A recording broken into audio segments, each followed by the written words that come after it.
first thing we're gonna do with our fox is add some crayon details. And we're gonna do it a little bit different than this fox. We are only going to use our white and black crayon for ours. The white crayon we're gonna use to make some snowflakes in the sky. We can make them by making little tiny dots, which is what real snowflakes look like when they're falling in most cases. Or you can make them like this, where you make an X and then a line through it. It's gonna be hard to see because you're using white crayon on a white piece of paper. So you just kind of have to, you can sort of see some shiny lines after you make it, but you're just gonna kind of have to move throughout the best you can and scatter those snowflakes. Then you're gonna take your black crayon and you're just going to make some whiskers and some claws and a few lines through in your fox for the fur, just to see some texture. And that's it. I know there's some other colors here, but we're gonna do it a little bit different than this fox for ours. So I'm gonna start with the white crayon. And I'm going to make some dots.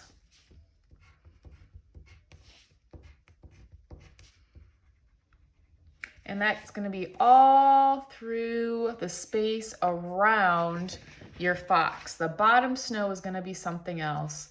This is gonna be blue for the sky. We're gonna paint over our crayon marks after we finish. So white crayon all throughout. And then, like I said, with the black crayon, you are gonna make some whiskers. So you can start at the nose and just curl them, kind of slightly curl them out. And this one faces the other way, sort of curling out. And then for the fur, the claws, I'll do those next. I'll give him 1, 2, 3 claws. So on the part where the toe is, make some curved lines for the claws, for the paws.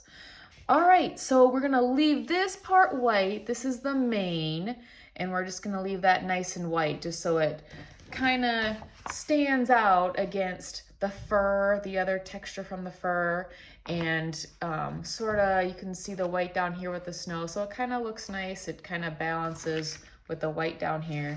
So we're gonna leave that white. Also this part of the face, I'm gonna leave white as well. So I'm just gonna make some tiny little lines that sort of follow the shape of each space. So this shape is kind of curving this leg part.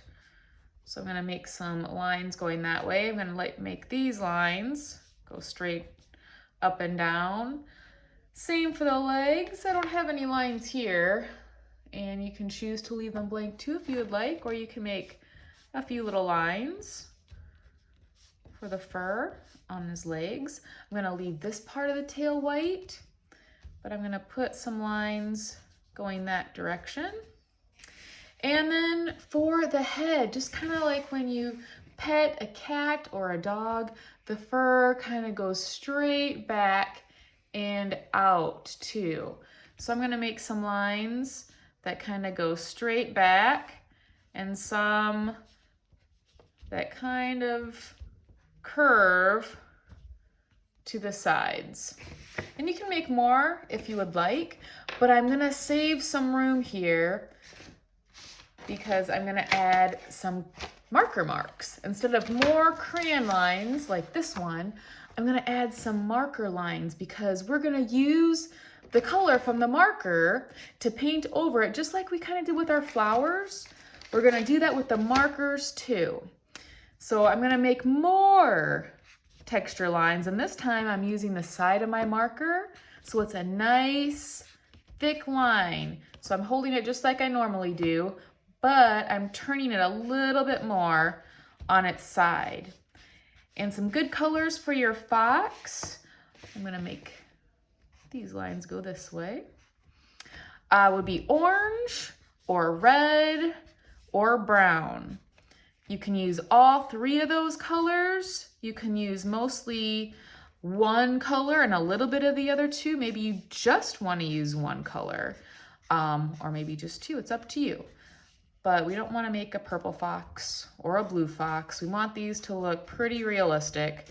So I would stick with either red, orange, or brown, or all of them. I'm going to still follow the direction of the lines that I made on the head. And I don't want to forget his ears too. I'm going to add a little red to this.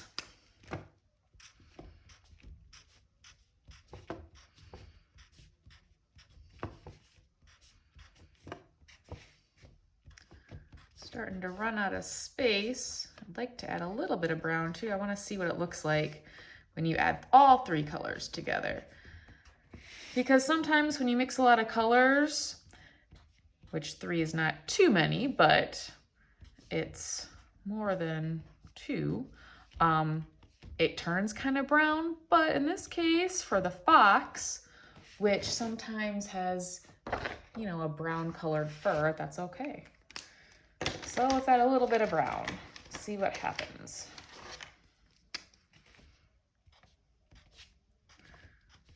So like I said, I'm not going to add much brown because, well, I'm running out of space. And I want him to be a little bit brighter. So we'll see what he turns out like. And let's see where I can fit a few marks here. Okay, now I'm going to add some water and see what it looks like. Just clean water. And I'm going to start with its head first and work my way down. So dip your brush in water. And you can see already those marker marks, because markers are washable. Only Sharpie markers would not bleed when you paint over like this. So you have a nice, my color, since I used mostly orange, definitely looks mostly orange. If you use mostly red or mostly brown, it's probably gonna be more of those colors. Whatever color you use most, that's what color it's gonna look like when you paint over it. All right. Getting some more water here. I'm gonna spread this.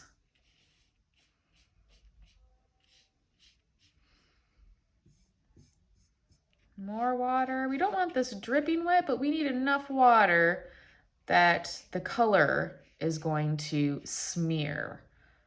Normally we don't want that to happen. If we use marker, we don't want to get water on it because we don't want it to smear, but in this case, and like we used with our flowers, we're kind of using it like as a paint, like watercolor paint.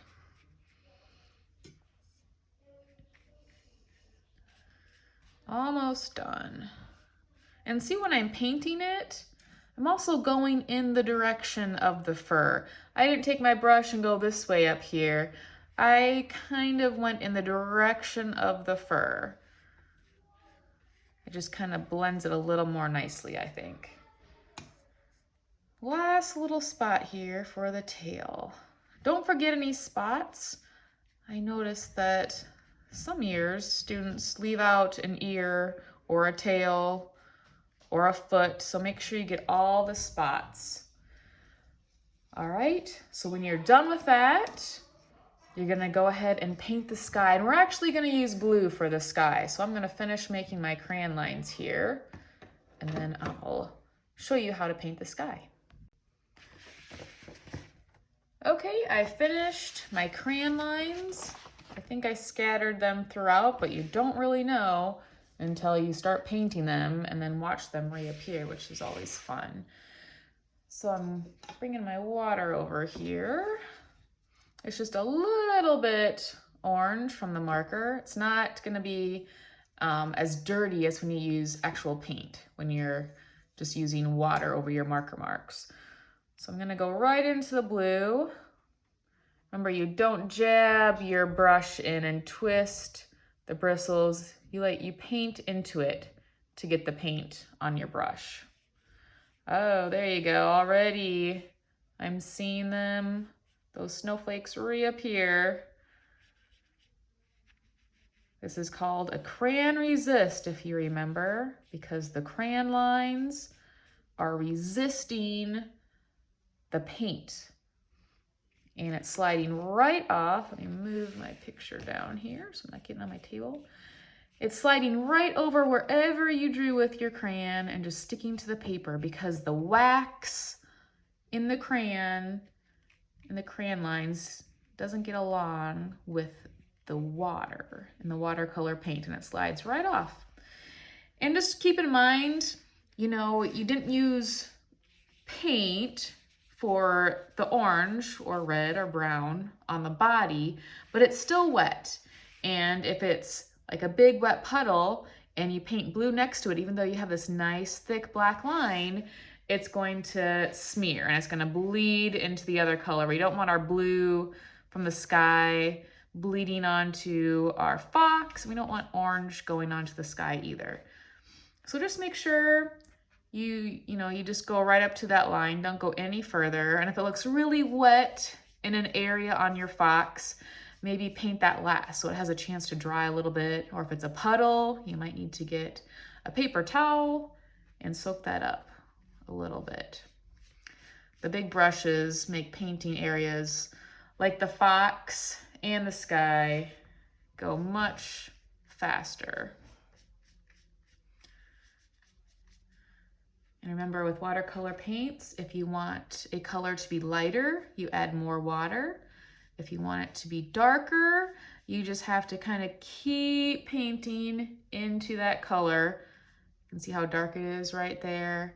You still need water because it doesn't work without water, but you just need to kind of keep painting right into that color that you're using a little bit longer so more of it gets on your brush for it to be darker. All right, after you paint the entire sky, that's going to be it for today. And then next time we'll come back and we'll add some glitter to our snow to make it look like it's kind of sparkling in the sun. And that will probably be the last detail we need to add.